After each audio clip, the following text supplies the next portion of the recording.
नमस्कार जय जगन्नाथ आपको माइंड एक्सपैंड चैनल में स्वागत करुँच knowledge of Odisha and informative presentation about Odisha the land of temple culture and tradition Odisha मंदिर संस्कृति और पारंपरिकतार भूमि।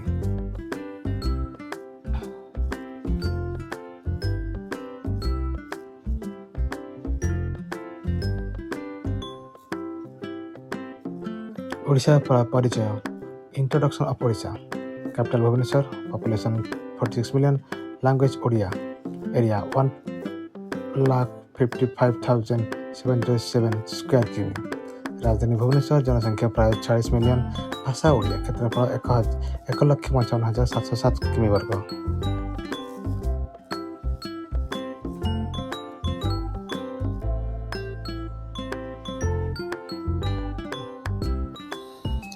ऐतिह्य Historical background Odisha was known as Kalinga. The Kalinga War 2261 BCE changed Emperor Ashoka's lives. Rich and ancient maritime trade. Odisha पुरातन काल कलिंग नाम परिचित था। 261 ख्रीष्टपूर्व कलिंग युद्ध अशोक जीवन परिवर्तन करथिला। जियोग्राफी नेचुरल रिसर्च भूगोल और प्राकृतिक संपद major rivers Mahanadi Brahmani Baitarani rich in coal, iron and bauxite reserves. मुख्य नदी महानदी ब्राह्मणी बैतरणी कोयला लोहा बॉक्साइट समृद्ध।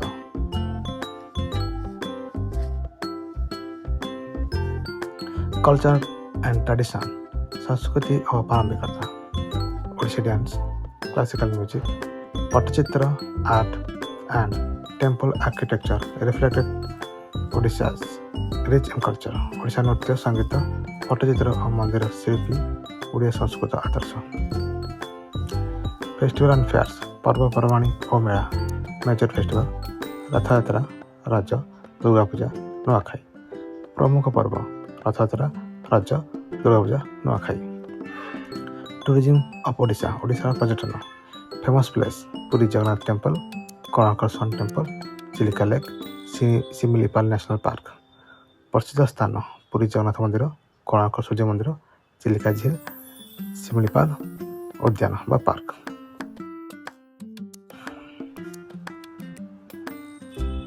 इकोनॉमिक एंड इंडस्ट्री अर्थनीति और शिल्पी based on agriculture mining and growing IT sector in Bhubaneswar कृषि खनिज और आईटी क्षेत्र ओडिशार अर्थनीतिर मूल।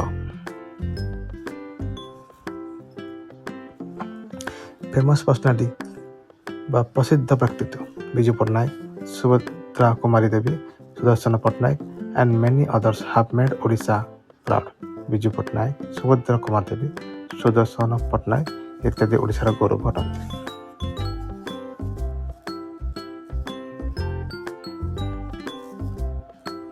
कंक्लूजन समापनी Odisha a perfect blend of heritage art and modern growth.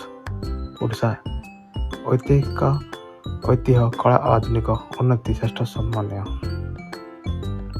जदि ये वीडियो आपको भल लगी लाइक एंड सब्सक्राइब करने जमा भूलें। धन्यवाद जय जगन्नाथ।